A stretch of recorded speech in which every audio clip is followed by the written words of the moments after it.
how to make this avoidant invest, how to make him react to the dynamic, which means respond to you, give you some attention, and of course, invest in the relationship so you can be sure that he's the one. And of course, you can build something that would be amazing. It's very tough when you're meeting an avoidant, when you like someone, but you see that basically there is nothing in return. You're in a one sided relationship, you do all the efforts, you give him all of your attention, and still in return, you have nothing. So I'm here today in this live because I want to teach you 4 ways to make any avoidant react to your dynamic. So 4 ways to regain control, to regain his attention. But I also wanted to make sure that I can share with you what worked for my client in January. So those situation, techniques, advice are very new. What I want to make sure that we would create is a dynamic where you get the results. You can be in a very important relationship. You can find someone that will deeply be in love with you. And also you can make this guy invest more in you. And I'm sorry, but I will have to tell you that it's not by telling him what you want. It's not by giving him a lot of attention. It's of course not by asking a lot of questions. It's this way that you will push him away. It's this dynamic that will make him feel that he can take you for granted. So I always say sometimes you want to make an avoidant yours by showing your cards. Let's say that you play poker and you show your cards to the people that you play with. I am sure even if that person is a beginner and you're a pro at poker, you will lose. Because if you show your cards, you're showing your intention, you're showing your emotion, you're showing your vulnerability. And at the end of the day, you're always losing. And that's what you do with your avoidant because he's so special, because the connection is so amazing, because you have never felt like this for anyone else before. You're thinking, maybe I should tell him how I feel. Maybe I should tell him what's important for me. But at the end of the day, the avoidant will always kind of use it against you. He's not a narcissist, but he knows that you're here. He knows that you won't go anywhere. So why would I invest more if I know that you will always be there? Why would I do more efforts if I know that you love me already? That's the way they are thinking. And that's the reason why I'm here today. So I want to teach you 4 ways that I helped women that I coach be able to make their avoidant react first, so respond, and then invest more in the dynamic. Okay? So, tip number 1, we know that avoidant men, they love to do act of service. So when you need them, they will respond to you. If you need them because you need to buy a car, because you need to book some tickets for something, or because you need to do some work at the house and you're needing like some advice. When you need an avoidant, they feel special. They will respond. They don't feel the pressure. They don't feel that it's for feelings or the relationship. So they have nothing to worry about. Okay? So tip number 1, if you want your avoidant to really react, you need to make sure that you will need some service from him. And that doesn't mean that we will be needy or too available or that we don't have any value, because the reality is that we are acting like 2 good friends and you're asking for help basically on his expertise, on something that he likes, on something you know that he will respond to you. And let me tell you that once he responds, once he show up for investment, and he sees that you're using this experience as moving on. So I was coaching an amazing client from the UK, and she needed to buy a new car. So she asked her avoidant ex, because she's trying to get him back. She asked a question about the car, and he says, but let me come with you, let me help you, I would love to do that. And so at the end of the day, she was able also to show that she wants to buy a dream car. She wants to do things for herself. So that's a raise of value in his eyes. And that's kind of we create some attraction. So that will be tip number 1. Tip number 2, it's very important for you to talk about a topic that he will love. For example, you can talk about sports, right? If you love soccer, it was the Super Bowl yesterday. Talking about sports is a great topic for the idea that they will respond.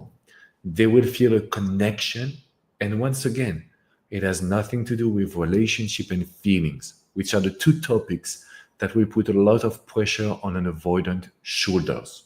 So talk about something they love. It could be about history. It could be about animals. It could be about cars, sports, traveling, whatever you want to talk about that he will like and he will be investing because he won't feel that there is a lot of pressure. So that's tip number two that will help you basically just go under the radar and make him talk more and make him give you attention and make him show you that you're very special and that he has nothing to worry. Okay? Tip number three that really work well, it's when you talk about someone that they love. For example, oh, my kid was talking about you. How have you been? Or my mom was talking about this restaurant that we went. How have you been? So if you use a third party to say, hey, we were talking about you, or they talk to me about you, so I was thinking maybe I should reach out, there is 99% chances guarantee that an avoidant will respond because it's not like I'm thinking about you, I'm missing you, I want to be with you. It's mostly like, oh, this person that you love was talking about you, so it's normal to reconnect. It's normal to have a conversation. It has nothing to do with the relationship, so we don't put a lot of pressure in there. Okay?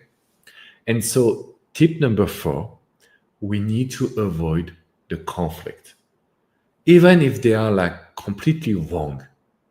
Why do I say that? Because when we are in the conflict, they will use it against you. So instead of being like supportive of everything they say, instead of responding to them, if instead of like trying to be nice, even if they are wrong, it's not good.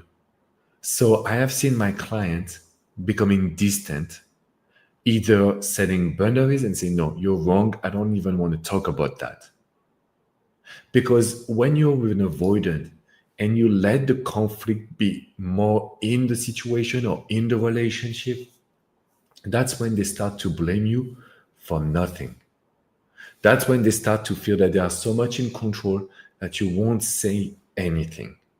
So when you're facing an avoidant, you need to make sure that they will do some act of service for you. You can talk about topic that they love.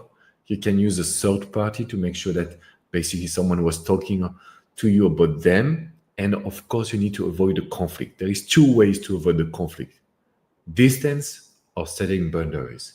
Because we don't have time to lose. We don't have time to be angry. We don't have time to be in a position where we have to justify ourselves. That's not okay. And if you tell me, Alex, how can I just really manage the situation with an avoidant? It's all about avoiding the pressure. When you're facing an avoidant, they create their own stories in their mind. They feel a certain way. So my goal is to teach you how to be light. How to be light in conversation, in attitude, in behaviors, in the words that you would choose. And as a Frenchman, I have to talk to you about flirting. So I created a 18 minutes videos on how to flirt with a man, just to teach you the basics. Okay. The link is in the description. It's also in the chat. You can click on it and you will have access to the video. When you're lighter, your ex will feel that the pressure is gone. They won't tell themselves, I need to do something. That's what the avoidant are fearing the most. When they need that, they have to do something. They have to please you. They have to respond to you. If not, they are not good people. And so if you want to avoid that, you need to make sure that you watch my videos on how to flirt with a man. You need to make sure that you will be very confident and very strong so we can get the best results. Okay? And so by doing those actions, I can guarantee you that you will see your ex or your boyfriend just being just closer to you, just taking you into consideration. And you will find a way to create something that is very amazing. Okay? So the link is in the description. Learn how to flirt, how to be light, and how to make this avoidant react. First, he needs to respond. When he feels he can respond to you without pressure, that's when we know that we can move a little bit further. That's when we know that we can have a better situation. Okay? So, ladies, Make sure to hit the like button. Make sure to subscribe to this channel because I will do a lot of videos. I will do a lot of lives just to show you that it is possible. Thank you, Lisa, for watching it from Norway. I love it. So it's not easy when you love someone and you feel that they are distant and there is no solutions. This is the worst feeling in life. But what I'm telling you right now is that there is some psychological solutions. And those solutions have worked for hundreds of my clients in January that got my program, my coaching sessions from friends from the US, from Norway, from Dubai, from everywhere in the world. Be smart about your communication. Have a great energy. And I can guarantee you that he will see you and he will see what he's losing. Okay? So make sure that you click in the description. You have your gift on how to flirt with a man. You have the link for private coaching. If you want me to be your coach, I will be the happiest man in the world because I want to help you get success. Okay, ladies? I will see you very soon for a new life. Please take good care of yourself.